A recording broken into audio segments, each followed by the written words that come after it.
আসসালামু আলাইকুম। এখন শুনবেন সংবাদ শিরোনাম। রাষ্ট্রীয় ব্যক্তিবর্গের উপস্থিতি আর সুশৃঙ্খল ব্যবস্থাপনায় বর্ণাঢ্য এক অধ্যায়ের সমাপ্তি। শ্রদ্ধা জানাতে উপস্থিত ছিলেন বিভিন্ন দেশের প্রতিনিধিরা। রাজধানীমুখী ঢল ছিল দেশের সব প্রান্ত থেকে। জেলায় জেলায়ও হয়েছে গায়েবানা জানাজা। দুহাত তুলে সাবেক প্রধানমন্ত্রীর জন্য প্রার্থনা করেছে গণমানুষ। কান্না বিষাদ হাহাকারে ঢাকা যেন এক শোকের নগরী। এই শূন্যতা অপূরণীয়, অকরণীয় হয়ে থাকবে খালেদা জিয়ার আদর্শ। সারা দেশে বেড়েছে শীতের দাপট। জবুথবু উত্তর ও দক্ষিণ পশ্চিমাঞ্চলের জনজীবন। সবচেয়ে বিপাকে ছিন্নমূল মানুষ। আসসালামু আলাইকুম। এতক্ষণ শুনছিলেন সংবাদ শিরোনাম, এখন শুনবেন বিস্তারিত। রাষ্ট্রীয় কড়া নিরাপত্তা ও বিশেষ ব্যবস্থায় সুশৃঙ্খলভাবে সম্পন্ন করা হলো খালেদা জিয়ার জানাজা ও দাফন প্রক্রিয়া। উপস্থিত ছিলেন প্রধান উপদেষ্টা, প্রধান বিচারপতি সহ 3 বাহিনী প্রধান ও বিভিন্ন রাজনৈতিক দলের নেতৃবৃন্দ। খালেদা জিয়ার মৃত্যুতে আগেই শোক জানিয়েছে বিভিন্ন দেশের রাষ্ট্র ও সরকার প্রধান। শ্রদ্ধা জানাতে ঢাকায় আসেন ভারত, পাকিস্তান, শ্রীলঙ্কা সহ 30টিরও বেশি দেশের প্রতিনিধি ও কূটনীতিকরা। রাজধানীর রাজপথ জনসমুদ্রে পরিণত বেলা 2টার আগেই। জনমানুষের এই বিশাল উপস্থিতি কেবল একটি রাজনৈতিক শক্তির বহিঃপ্রকাশ ছিল না, বরং তা ছিল দেশবাসীর আবেগেরও প্রকাশ। মানিক মিয়ায় মানুষের ঢল সামলানোর প্রস্তুতি ছিল আগে থেকেই। আর্চওয়ে পেরিয়ে ভেতরে প্রবেশ করতে হয়েছে সবাইকে। পুলিশের পাশাপাশি নিয়োজিত ছিল র্যাব ও অন্যান্য নিরাপত্তা বাহিনী। যে কোনো অনাকাঙ্ক্ষিত পরিস্থিতি এড়াতে গুরুত্বপূর্ণ মোড়গুলোতে ছিল কড়া নজরদারি। রাষ্ট্রীয় মর্যাদার অংশ হিসেবে প্রশাসনের পক্ষ থেকে জানাজার স্থানে ছিল সেনা সদস্যদের বাড়তি সতর্কতা। জানাজায় উপস্থিত ছিলেন প্রধান উপদেষ্টা ও উপদেষ্টা পরিষদের সদস্যরা, ছিলেন প্রধান বিচারপতি ও 3 বাহিনীর প্রধানরাও। রাষ্ট্রপতির পক্ষে শ্রদ্ধা জানান তার সামরিক সচিব। বেগম খালেদা জিয়ার জানাজায় কেবল দেশের মানুষ নয়, নজর ছিল বিশ্ব সম্প্রদায়ের। ভারত, শ্রীলঙ্কা, মালদ্বীপের পররাষ্ট্রমন্ত্রী ও পাকিস্তানের স্পিকার সহ অন্তত 30 দেশের রাষ্ট্রদূত, কূটনীতিক ও আন্তর্জাতিক সংস্থার প্রতিনিধিরা জানাজায় অংশ নেন। সব আনুষ্ঠানিকতা শেষে চিরনিদ্রায় শায়িত করা হয় খালেদা জিয়াকে। রাষ্ট্রীয় রীতি অনুযায়ী গার্ড অব অনার প্রদানের মাধ্যমে তাকে শেষ সম্মান জানানো হয়।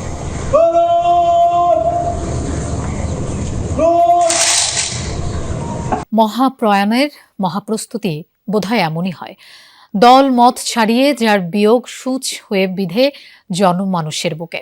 তিনি তো নেতা। বেগম খালেদা জিয়ার এই শূন্যতায় ডুকরে কেঁদে উঠেছে সাধারণ মানুষ।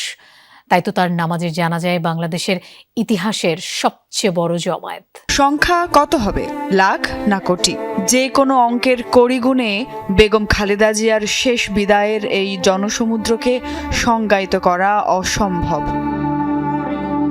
এভার কেয়ার হাসপাতাল থেকে বেরিয়ে বেগম খালেদা জিয়াকে বহনকারী লাল সবুজের গাড়িটি যখন ছুটছে গুলশান অভিমুখে, ঘড়িতে তখন সকাল 9টার কিছু বেশি। আগেই ঘোষণা করা হয়েছিল মানিক মিয়া এভিনিউতে দুপুর 2টায় হবে জানাজা। তবে 10টার পর থেকে জানাজা স্থান অভিমুখে রাস্তায় নামে লাখো মানুষ। আপোষহীন নেত্রীকে শেষ বিদায় জানানোর ক্ষণ। শুধু রাজধানী নয়, কয়েকশো মাইল দূর থেকে জানাজায় অংশ নিতে ঢাকায় পাড়ি দিয়েছিল লাখো মানুষ। দুপুরের আগেই মানুষের কাতার ছাড়িয়ে যায় ফার্মগেট, বাংলা মোটর, শাহবাগ ও বিজয় সরণি পর্যন্ত। এমন জমায়েত বাংলাদেশের মাটিতে কে দেখেছে কবে? দল মত জানাজার নামাজের মধ্য দিয়ে জবনিকা ঘটল বাংলাদেশের রাজনীতির এক ঐতিহাসিক অধ্যায়ের। শেষ হলো জনগণের অধিকারের লড়াইয়ে আপোষহীন এক চরিত্রের খালেদা জিয়ার, যার নামাজের জানাজায় শরিক হতে গোটা দেশ থেকেই ঢাকায় ছুটে আসেন দল মত নির্বিশেষে সাধারণ মানুষ। মানিক মিয়া এভিনিউয়ের জানাজা ছড়িয়ে পড়ে গোটা রাজধানীতে। সব মৌন মলিন মুখ শ্রদ্ধায় স্মরণ করেন বাংলাদেশের কিংবদন্তি রাজনীতিক বিএনপি চেয়ারপারসন বেগম খালেদা জিয়াকে। দর্শক, রাষ্ট্রীয় মর্যাদায় স্বামী শহীদ প্রেসিডেন্ট জিয়াউর রহমানের সমাধিসৌধের পাশে চিরনিদ্রায় শায়িত হলেন 3 বারের প্রধানমন্ত্রী বেগম খালেদা জিয়া। তার রাজনৈতিক জীবন বর্ণাঢ্য। তিনি ক্ষমতায় গিয়েছেন 3 বার, ক্ষমতা ছেড়েছেন, কারাভোগ করেছেন। কিন্তু আপোষহীন থেকেছেন, অনমনীয় থেকেছেন। নিজের সিদ্ধান্তগুলোকে বাস্তবায়নের জন্য যা করা দরকার তিনি সেটিই করেছেন। দেশের জন্য, দেশের গণমানুষের জন্য তিনি নিজেকে বিলিয়ে দিয়েছেন। সারা জীবন গণমানুষের কথা চিন্তা করেছেন। তিনি দেশের মানুষের জন্য যে সিদ্ধান্তগুলো নিয়েছেন সেগুলো তাকে অনন্য উচ্চতায় নিয়ে গেছেন।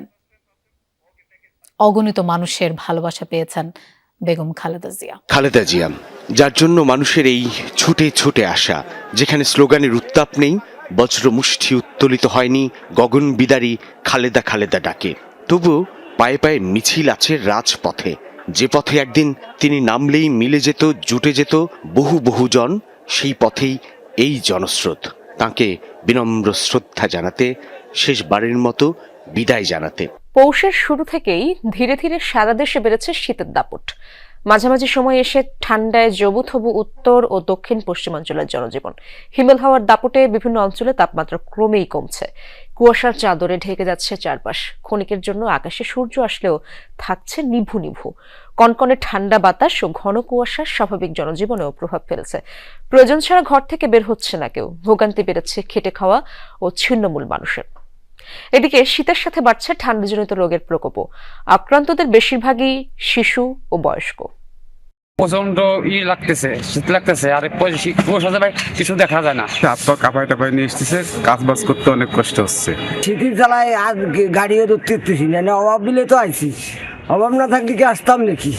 দর্শক, গোপালগঞ্জের আবহাওয়ার খবর জানার চেষ্টা করবো। সহকর্মী মোজাম্মেল হোসেন মুন্না আমার সাথে যুক্ত আছেন। মুন্না, জানাবেন, আমরা শুনতে পেরেছি গোপালগঞ্জের সর্বনিম্ন তাপমাত্রা আজ 7.5। স্পষ্ট করে কোনো তথ্য কি আপনার কাছে রয়েছে কিনা, এবং সেখানকার মানুষের ভোগান্তির চিত্র তো অবশ্যই আপনি দেখছেন, সেই খবর জানাবেন। ইসরাত, দক্ষিণের জেলা গোপালগঞ্জে আজকে আবহাওয়া অফিসের যে তথ্য, সেই তথ্য মতে আজকে গোপালগঞ্জে তাপমাত্রা সর্বনিম্ন, গোপালগঞ্জের তাপমাত্রা 7.5 ডিগ্রি সেলসিয়াস, আর বাতাসের আর্দ্রতা আছে 77%। এবং একটি আবহাওয়া অফিস আরো যেটি বলেছে যে 200 মিটার সামনে এত কুয়াশাচ্ছন্ন এলাকা যে 200 মিটার সামনের কোনো কিছু দেখা যাচ্ছে না। রাস্তায় লোকজন একেবারে নাই বললেই চলে। কুয়াশাচ্ছন্ন এলাকায় যারা সারা দিন আনে দিন খায়, যারা খেটে খাওয়া মানুষ বা ইজি বাইক, তারা তাদের পেটের দায়ে তারা রাস্তায় বেরিয়েছে। আর আপনি জানেন যে ইদানিং এখন শুরু হয়েছে বড় আবাদ। কৃষকরা কিন্তু এই সময় ক্ষেত খামারে বড় আবাদে কাজ করে, কিন্তু এই শীতের সময় তারা কিন্তু ক্ষেত খামারে তারা কাজ করতে পারছে না। এমন একটি অবস্থার মধ্যে 9টা 10টার আগে